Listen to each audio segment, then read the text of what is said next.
après le premier congrès de la Société ivoirienne de neurochirurgie qui s'est tenu à Grand Bassam en 2017, qui marquait le début de la naissance de cette jeune société, nous venons d'achever le deuxième congrès qui s'inscrit donc dans la lignée de la promotion de la neurochirurgie en Côte d'Ivoire et en Afrique. Et il était important que ce congrès soit une réussite parce que c'est un espace d'échange entre d'abord nous, neurochirurgiens ivoiriens, et nos confrères neurochirurgiens africains, et également des confrères qui sont venus des pays du Nord, notamment des États-Unis, de la France, de l'Allemagne, de la Belgique. Et pendant ces 2 jours, nous avons pu échanger sur non seulement les difficultés que nous rencontrons, et aussi nous avons mis un accent sur la formation des jeunes neurochirurgiens et également sur les perspectives d'avenir de cette spécialité. Donc on peut dire que vos objectifs ont été atteints? Oui, les objectifs ont été pleinement atteints. Vous voyez que nous finissons la session d'aujourd'hui pratiquement à 21h et la salle était encore pleine à la fin de cette session. C'est dire tout l'intérêt que portent les neurochirurgiens à débattre sur ce qui nous concerne, sur ce qui nous réunit. C'est une spécialité qui aujourd'hui doit prendre sa place dans les grandes spécialités médicales parce que c'est une spécialité qui aujourd'hui qui connaît un manque autant du point de vue des ressources humaines, autant du point de vue du plateau technique, parce que c'est une spécialité qui dépend de beaucoup de matériel sophistiqué. Et si ces matériels ne sont pas disponibles, il est difficile de pratiquer une bonne neurochirurgie et par conséquent de prendre en charge correctement nos patients. Un mot à l'endroit de vos collègues neurochirurgiens qui sont venus d'un peu partout du monde. Déjà, nous sommes vraiment très honorés. J'ai vu que certains, par exemple, qui sont arrivés des États-Unis, ont fait pratiquement 23 heures de vol pour venir à Abidjan. Ils ont répondu spontanément à nos invitations et cela demande un peu de la place qu'occupe la neurochirurgie dans le concert mondial de la neurochirurgie ivoirienne, dans le concert mondial de la neurochirurgie. Ça veut dire que nous avons notre place. Nous sommes une équipe qui a des compétences. Nous sommes environ une quinzaine de neurochirurgiens, tous compétents dans leur spécialité. Et nous sommes également un pôle de formation pour la sous-région. Et donc c'est vraiment avec beaucoup de plaisir que nous avons reçu ces confrères-là. Et je peux vous dire que ces 2 jours d'échange scientifiques ont été vraiment fructueux et seront productifs pour les années à venir. Elle est née en 2010, c'est une jeune société. La neurochirurgie existe elle-même depuis 1988, depuis le retour du professeur Bazézé qui est maintenant allé à la retraite. Et on a eu à monter une équipe, il a eu à s'acharner à monter une équipe avant de commencer la mise en place d'une société scientifique. Donc ça a mis un peu de temps. Donc depuis 2010, elle existe et donc on a commencé les activités scientifiques qui sont toutes les 2 années en Côte d'Ivoire. Quels sont les objectifs que vous visez à travers l'organisation d'une telle manifestation? Nos objectifs sont multiples. Déjà, il faut qu'on existe au plan scientifique, c'est d'informer la population générale et la population scientifique que la neurochirurgie existe, montrer ce qu'on peut faire. Ensuite, c'est de faire, tout médecin devrait pouvoir faire le point de son activité à un moment donné, se faire le bilan pour savoir s'il fait les choses bien ou s'il les fait mal et améliorer les choses. Et puis échanger avec les collègues, apprendre des autres, parce qu'on apprend toujours, on a des diplômes, mais on continue d'apprendre parce que l'évolution n'arrête pas. Donc c'est tous ces objectifs qu'on essaie d'atteindre en organisant ces deux ces journées scientifiques aussi. Il faut intéresser les plus jeunes à aller vers la neurochirurgie parce qu'on n'est que très peu, on n'est que 14 diplômés à ce jour pour 25 millions d'habitants en Côte d'Ivoire. Certes, l'année prochaine, on aura 3 ou 4 qui vont finir leur diplôme, mais on est très peu comparé aux autres sociétés. Donc voilà, ça aussi pour stimuler, inciter les jeunes à venir à la neurochirurgie. Si j'en ai vu, je crois qu'en Côte d'Ivoire, on a un seul service de neurochirurgie qui est logé au sud de Pougon. Si je m'en abuse. Ah non, c'est pas tout à fait vrai. En fait, depuis 2006, en fait, le service de neurochirurgie de Boaké a ouvert et c'était dirigé par feu le professeur Boni Nguessan, feu parce qu'il nous a quittés et ça fait beaucoup de mal à notre équipe neurochirurgicale parce que c'était un pilier. Nous on les appelait les 4 grands, ils faisaient partie des 4 grands de la neurochirurgie. Et donc depuis 2006 en réalité, il y a 2 services. Eux aussi à Boaké, ils se battent pour exister, pour grandir.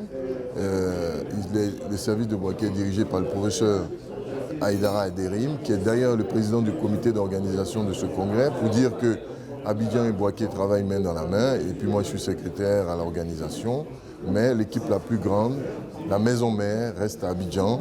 Et comme vous savez qu'Abidjan, le Grand Abidjan compte au moins 6 millions d'habitants. On a plus donc de malades à prendre en charge qu'eux. Donc on a ce service maintenant jusqu'à Boaké. Et eux, de Boaké jusqu'à Korogo. Pour ça, une idée du plateau technique ivoirien. Alors on a à Abidjan 2 tableaux différents. On a le tableau des structures publiques où on a peu de moyens. On va dire on fait avec ce qu'on a. Mais on ne se décourage pas, on essaie de continuer à sensibiliser les autorités, à leur montrer que s'ils nous donnent un peu plus de moyens, on peut faire mieux. Et puis il y a le secteur privé où eux ils ont beaucoup plus de moyens, où ils mettent des produits à notre disposition, des appareils à notre disposition. Et là-bas, c'est plus aisé. Mais globalement, il faut savoir que notre activité principale reste au CHU, bien qu'il y ait un peu de moyens. Donc ça aussi, c'est l'occasion de faire un appel aux autorités pour nous aider, parce que malheureusement, on ne peut pas faire un investissement personnel pour développer ce genre de choses qui coûtent parfois un peu cher. Du 25 au 26 octobre 2019, s'est tenu à Yamoussoukro, capitale politique de la Côte d'Ivoire, le 2e congrès de la Société ivoirienne de neurochirurgie, plus précisément à l'hôtel des parlementaires. Je dois vous dire merci pour ces journées que vous avez passées dans notre capitale politique, ville symbolique pour nous, parce que c'est la ville natale du président Félix Houphouët-Boigny. Et le congrès s'achève. Je dois donc vous rappeler ce que nous avons vu. Nous avons au départ voulu faire ce 2e congrès, faisant 2 ateliers, puis l'exposé de nos travaux scientifiques. Ensuite, ces 2 ateliers ont porté sur la mesure de la pression intracrânienne et un workshop au laboratoire d'anatomie. Au titre du bilan scientifique, ce 2e congrès de la Société ivoirienne de neurochirurgie a enregistré 76 communications, 10 conférences et 4 tables rondes, avec 101 participants. Je suis venue au congrès le 2e congrès de neurochirurgie de la Côte d'Ivoire, de la Société ivoirienne. J'y viens avec plaisir. J'y viens d'abord pour faire des conférences, pour faire part de notre expérience sur le plan de grandes pathologies neurochirurgicales. Et j'aime beaucoup rencontrer mes collègues de la sous-région francophone, d'échanger, de parler de leurs jeunes internes en formation. Et ça m'a permis d'établir déjà 2 conventions internationales, d'une part avec Dakar, d'autre part avec Abidjan. et on échange des jeunes et donc tout le monde y trouve son intérêt et c'est gratifiant pour tout le monde. Est-ce qu'on peut me demander comment vous êtes devenue neurochirurgienne? Ah, c'est une longue histoire. Tout d'abord, j'étais étudiante en médecine et j'avais fait un stage de découverte en neurochirurgie. C'est une discipline très belle, mais très exigeante. Et ma première impression, c'était que c'était un peu difficile, mais finalement, je me suis accrochée.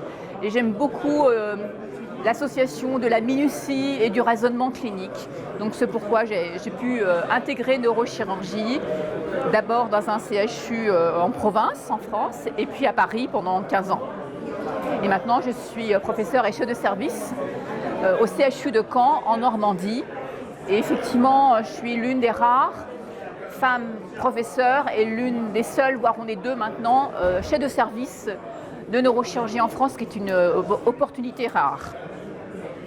La neurochirurgie est quelquefois présentée comme une discipline de luxe.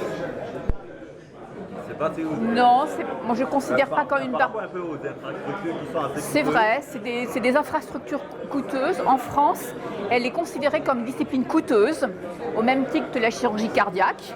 Et donc on se doit d'avoir une technologie à disposition et de l'utiliser à bon escient pour ne pas gaspiller et de permettre des soins de sécurité. Donc en ce sens, oui, c'est un petit peu une chirurgie élitiste.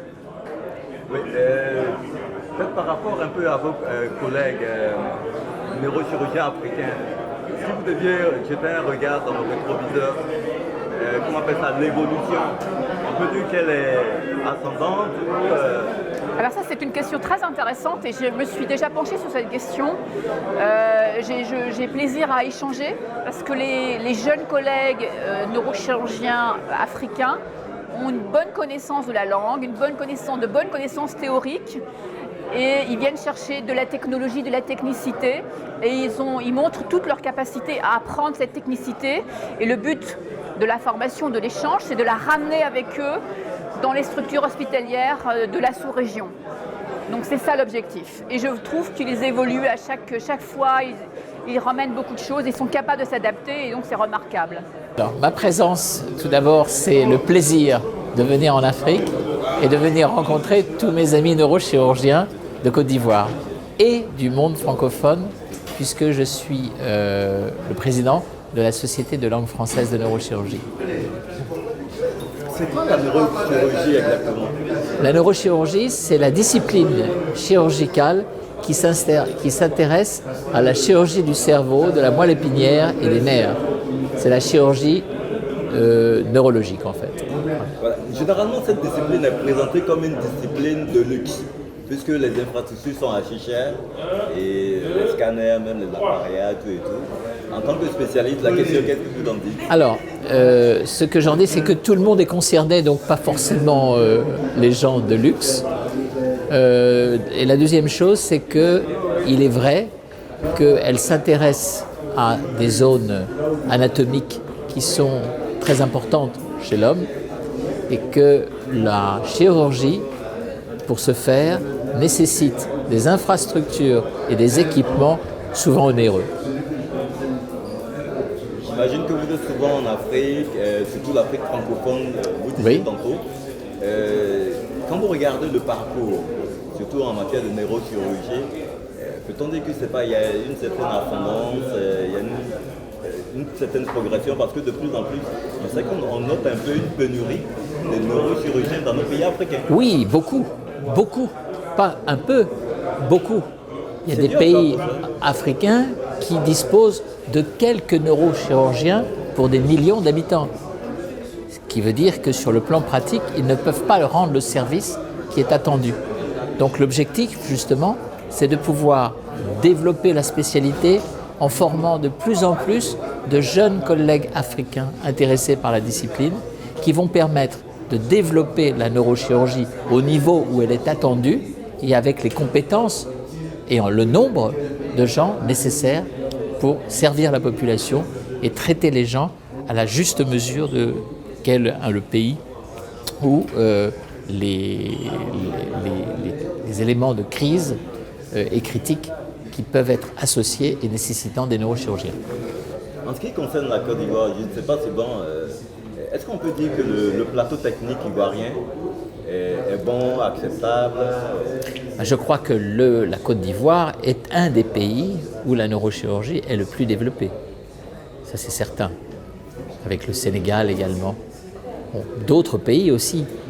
Ce qu'il faut savoir, c'est que les compétences sont là, mais que les collègues, bien que très compétents, ne peuvent pas disposer justement des équipements et des infrastructures dont ils devraient, et en plus, pour certains pays, sont en nombre insuffisant pour pouvoir justement assurer le service qui est attendu. Pour finir, quelles ont été vos impressions? Parce que là, ça a été une journée assez studieuse. Oui. Il y a eu beaucoup de présentations. Mais les journées en Afrique sont toujours très studieuses, avec de très belles présentations. Et je vous dis, c'est justement pourquoi je dis les compétences sont là et qu'il faut absolument maintenant continuer à progresser et faire que, en Afrique, le standard de la neurochirurgie et le développement soient au niveau souhaité et qu'ils souhaitent eux-mêmes obtenir à juste titre pour pouvoir traiter la population. Je suis docteur Mamadou Salia Diarra, médecin militaire, médecin colonel du Mali. Et je suis chef de service du service de neurochirurgie de l'hôpital mère-enfant de Bamako. Une question peut-être un peu personnelle, pourquoi la neurochirurgie et pas une autre discipline médicale? Pourquoi j'ai choisi la neurochirurgie? Pourquoi vous avez choisi la neurochirurgie? Je pense que la neurochirurgie est une discipline un peu à part et il s'agit quand même de toucher à ce qui fait l'essence même de l'être humain. Non seulement de par le fait que c'est le cerveau qui contrôle absolument tout le corps, mais d'un autre côté, c'est le cerveau aussi qui nous permet d'être ce qu'on est, c'est-à-dire des êtres humains dotés de pensée, d'abstraction, de capacité de se projeter et d'intelligence. Est-ce que vous pouvez nous parler un peu du plateau technique au niveau de la neurochirurgie au Mali? Le plateau technique par rapport à la neurochirurgie au Mali s'est beaucoup développé ces 10 dernières années parce que déjà nous sommes 16 neurochirurgiens, on est 18 millions d'habitants et il y a 3 principaux pôles à Bamako qui sont suffisamment équipés pour qu'on puisse quand même prendre en charge la majorité des pathologies neurochirurgicales auxquelles nous devons faire face. Et les raisons de votre présence à Yamoussoukro en Côte d'Ivoire aujourd'hui par rapport à ce séminaire de la Société ivoirienne de neurochirurgie? Alors déjà, j'ai beaucoup d'affection pour la Côte d'Ivoire, le peuple ivoirien de manière générale et mes maîtres et collègues du service de neurochirurgie d'Abidjan, donc de Yopougon, où j'ai fait une partie de ma formation qui a été une formation qui m'a été très bénéfique.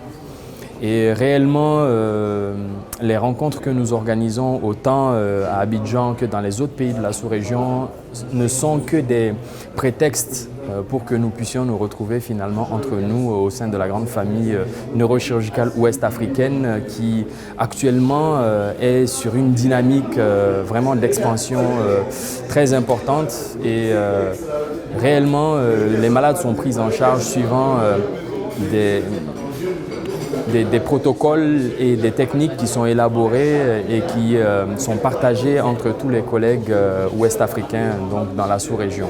Et réellement, c'est une grande famille neurochirurgicale parce qu'on se rencontre comme si en fait on avait toujours été ensemble. Et voilà, il faut dire aussi qu'on a grandi ensemble. Donc ici, il y a nos pères et il y a nos élèves aussi.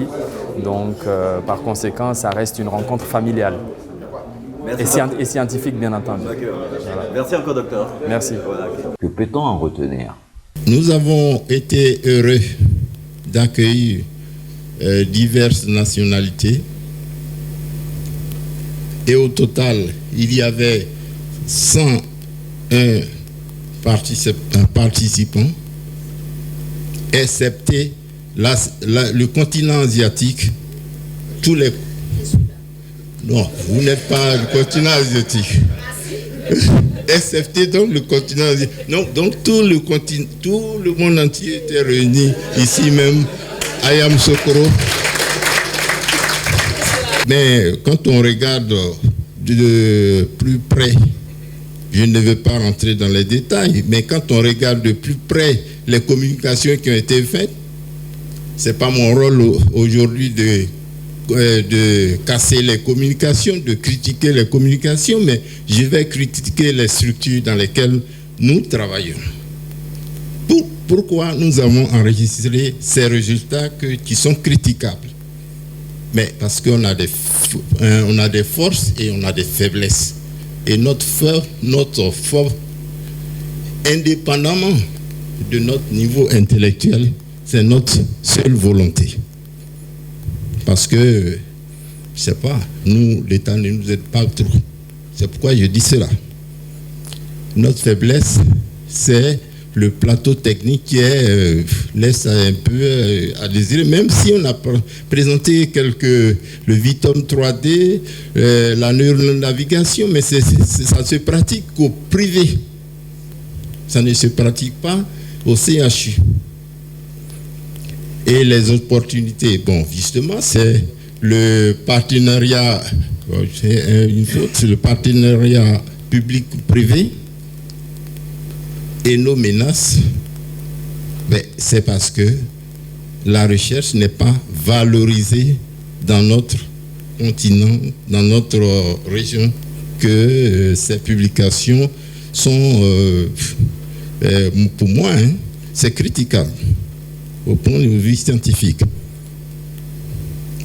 Alors, je vais terminer en remerciant tout de même les laboratoires, les groupes pharmaceutiques qui ont bien voulu nous accompagner durant ces journées, à savoir GHPL, Pierre Fabre et Metec Diagnostic et MSF. Metec Fabre aussi. Oh, mais vous ne m'avez pas dit. Bon, donc, merci, messieurs et madame.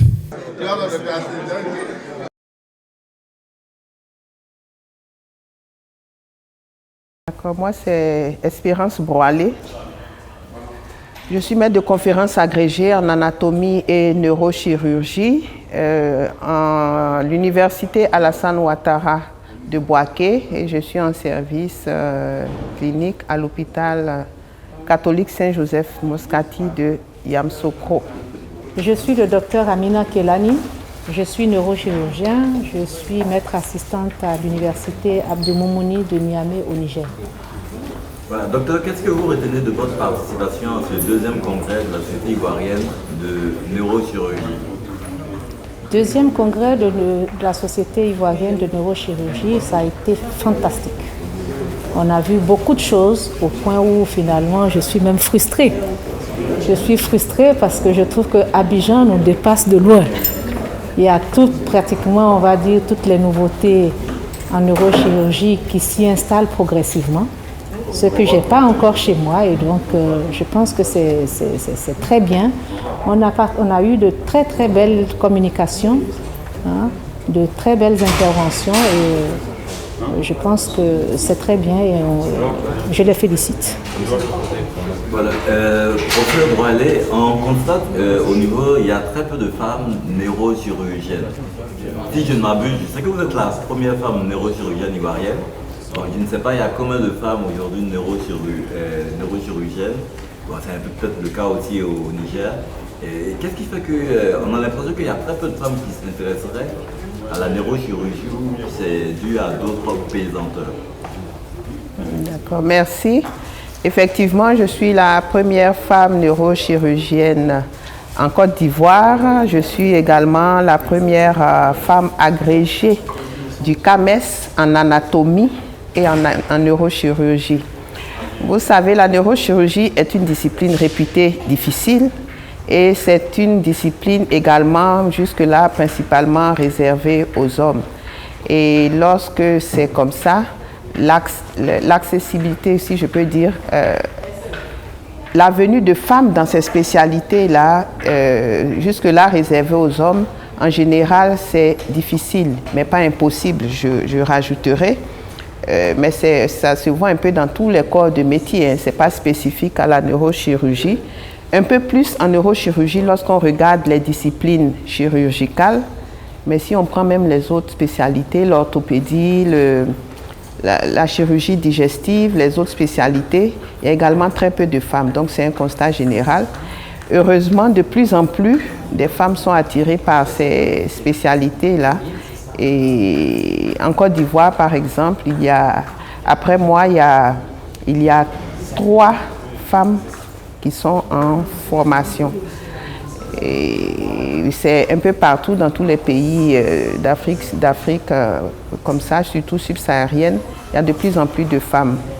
La difficulté est peut-être liée aux contraintes. C'est une spécialité qui est prenante, c'est une spécialité qui demande une certaine disponibilité. Et en Afrique, c'est pas facile avec comment on appelle ça? Les obligations familiales, les obligations maritales, etc., les obligations sociales. Merci docteur, merci professeur. Merci beaucoup.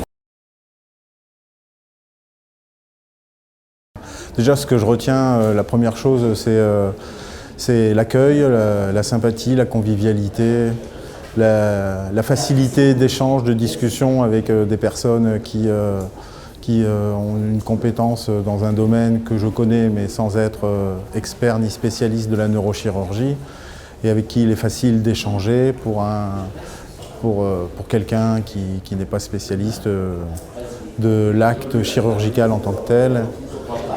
Ensuite, ici, on est dans des spécificités assez importantes et j'ai appris beaucoup de choses en fait. Moi, je suis ici pour apprendre plein de choses sur l'anatomie, sur les voies d'abord, sur l'évolution des techniques et j'écoute. Voilà. Je ne sais pas si vous avez eu le temps un peu de voir un peu le plateau technique dont dispose les neurochirurgiens en Côte d'Ivoire. Je ne sais pas, parce que ma question concernait un peu le plateau technique. Parce qu'on sait qu'en général... Alors, de ce que moi j'ai vu, pas en tant que visiteur de plateau technique, mais de ce que je retiens, ce que je ressors des présentations ici, c'est que... je vais être direct, mais il me semble qu'il y a un déphasage entre l'intelligence, la capacité professionnelle de l'humain par rapport à la pauvreté de l'outil qu'il a à sa disposition. Ça, c'est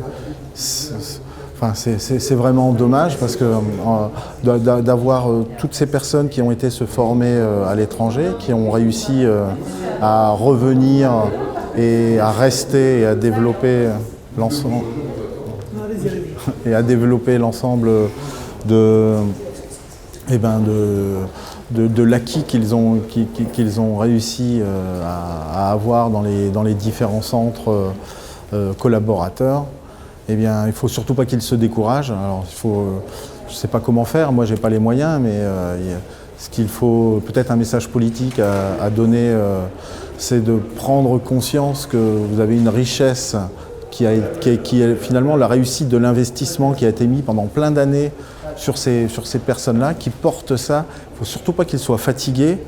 Et il faut qu'à un moment, les économistes prennent conscience de cette problématique et puissent donner le matériel qu'ils méritent aux neurochirurgiens qui sont super compétents, quoi.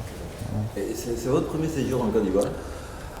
En fait, c'est le deuxième. Mon premier séjour, je l'ai fait il y a 25 ans. J'ai été invité par le professeur Broalé qui m'a... Alors, elle m'avait invité cette première fois pour simplement sa thèse de médecine. Et on était étudiants ensemble, donc on était tous les deux des petits bébés. Maintenant, on a grandi, hein, on est adultes, on a pris quelques cheveux blancs, mais en tout cas, et ben voilà, quoi, c'est toujours agréable de revenir. Ça fait un épisode supplémentaire. Et puis, je pense que je reviendrai parce qu'il y a différentes personnes qui semblent être intéressées par ce que l'on fait. Et je pense que je vais recevoir des internes d'ici qui vont venir travailler un petit peu avec nos recherches. Moi, peut-être venir ici aussi partager ce qu'on peut mettre à disposition pour vous.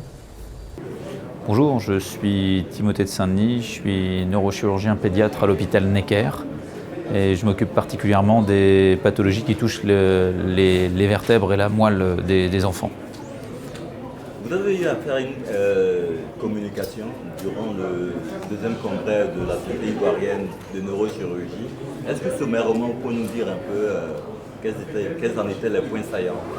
Oui, l'objectif de cette conférence, c'était de partager ce qu'on considère nous comme l'actualité récente dans notre discipline, particulièrement sur les pathologies vertébro-médulaires.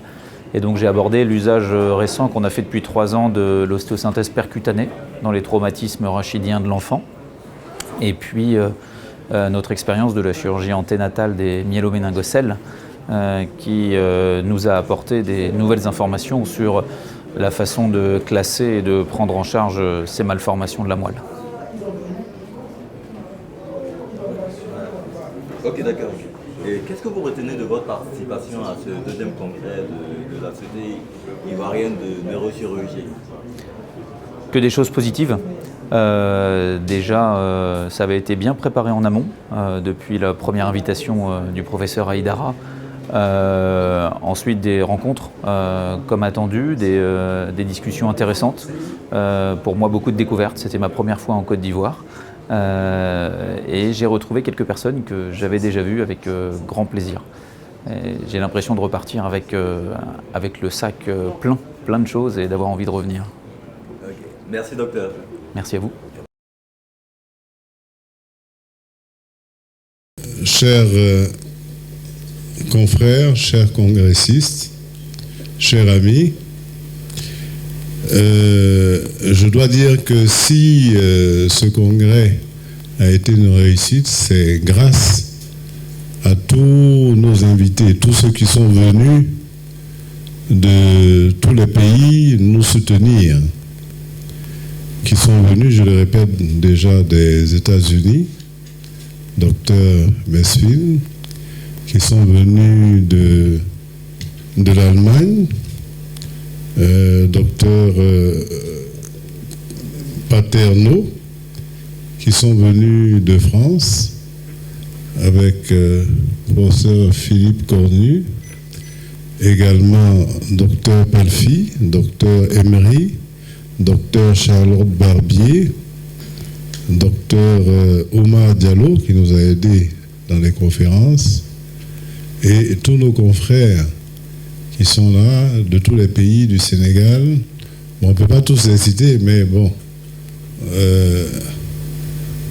mon ami Kodeba, également tous nos confrères de tous les pays du Guinée, de Mali, du Togo, et voilà. Vraiment nos remerciements pour tout ce que vous nous avez apporté durant ce congrès. Et nous espérons que, comme on a dit tout à l'heure, que la coopération sous-régionale soit une réalité dans tous les domaines, dans le domaine de la formation, avec les échanges de compétences, dans le regroupement, on a dit justement des points qui sont les plus développés dans le domaine des pathologies, également en ce qui concerne l'anatomopathologie, en ce qui concerne les diplômes interuniversitaires et en ce qui concerne également les revues scientifiques. Vraiment, merci à tous. Merci, monsieur le président, professeur Guy Barlet, président de la Société ivoirienne de neurochirurgie. Je prends la parole juste pour rendre hommage à 3 maîtres qui devaient être là parce qu'ils m'ont demandé de vous transmettre leurs salutations, qu'ils étaient de tout cœur avec nous. C'est d'abord le professeur Louembe, qui est normalement le parrain scientifique du congrès, qui a eu un empêchement de dernière minute du Gabon. Et je voudrais aussi dire au professeur Sako de transmettre nos salutations au professeur Badian, qui vraiment, hier encore, nous a envoyé un message pour dire qu'il regrettait de n'avoir pu être là parce qu'il a eu un empêchement également de dernière minute.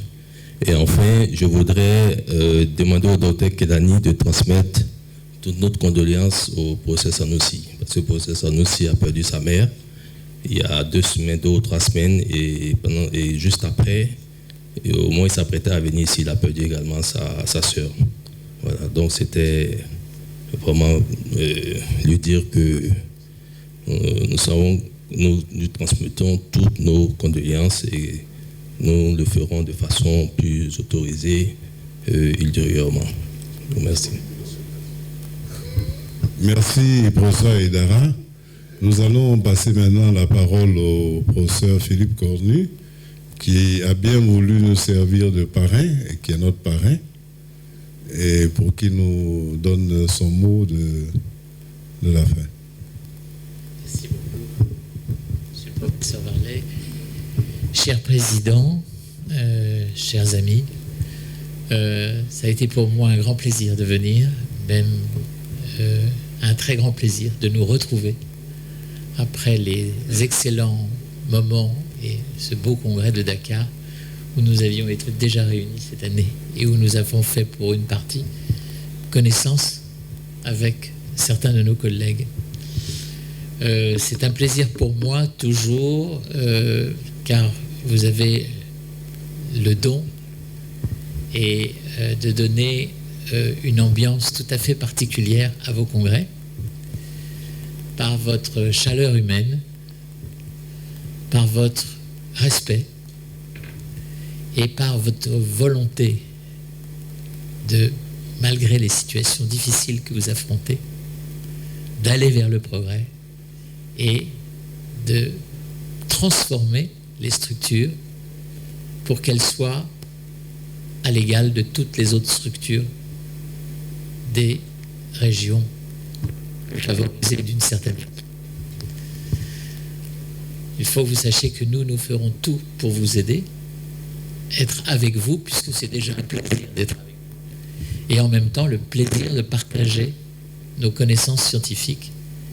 Et je suis sûr que très rapidement, grâce à votre volonté de faire et votre volonté de progresser, vous allez arriver à un niveau extraordinaire.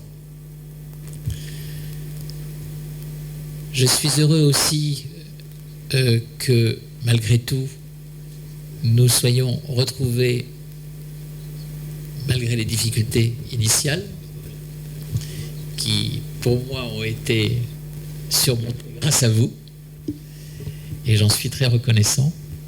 J'aurais beaucoup été attristé de ne pas être présent avec vous pour ce congrès, qui pour moi était déjà planifié dans ma tête.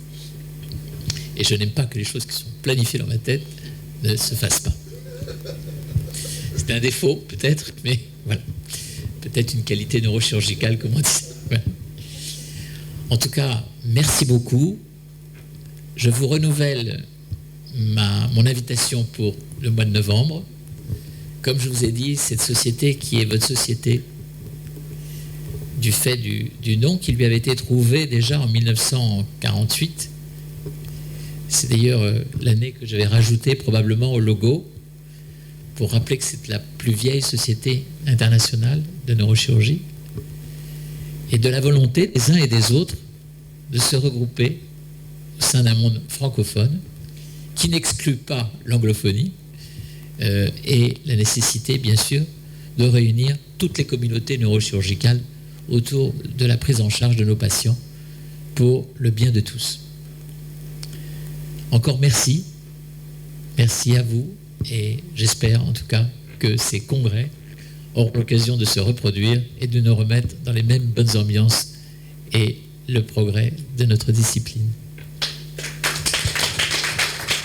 Nous allons passer maintenant la parole à notre précurseur, le professeur Vincent Bazézé, qui va nous dire un mot et qui va clôturer justement ce deuxième congrès. Merci. Merci, professeur Guy Varlet. Chers amis, permettez-moi de rendre hommage au professeur Philippe Cornu, parce que depuis Dakar, il est avec nous, et il est vraiment avec nous avec le cœur. Et je voudrais lui dire merci.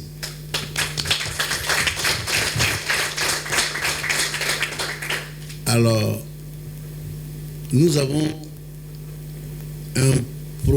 une profonde relation affective avec la France, avec la Société de langue française depuis 1988. Mon ami Mamadou Gueye et moi, paix à son âme, sous l'impulsion du professeur Goisé, nous avons déjà initié la coopération sud-sud pour développer la neurochirurgie. Malheureusement, cela n'a pas abouti et Gueye est parti. Et nous voyons que tous les présidents des sociétés de neurochirurgie de langue française continuent de nous porter dans leur cœur et de nous encourager malgré les difficultés de l'heure. Je voudrais vraiment dire merci au professeur Philippe Cornu. Je voudrais aussi dire merci à nos collègues parisiens, à notre collègue de Missouri et à notre collègue de Caen et d'Amiens qui ont accepté de nous accompagner dans ce congrès. Et bien sûr, dire merci à nos amis et collègues africains qui sont venus massivement, le professeur Saro, le professeur Godeba, le professeur Beketi. Vraiment, merci d'être venus. Et j'espère, comme l'a dit Guy Varlet, que au fur et à mesure, cette coopération, cette relation va s'intensifier et véritablement créer une véritable neurochirurgie africaine, francophone, enfin africaine, je préfère, parce qu'il faut aussi approcher les anglophones que nous fassions vraiment corps.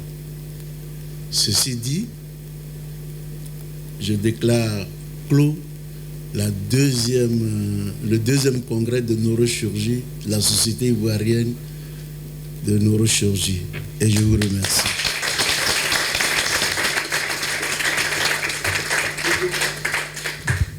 Ce n'est qu'un au revoir. On se retrouve dans ces différents pays et justement, à Ouagadougou, on pourrait parler plus profondément de la relation.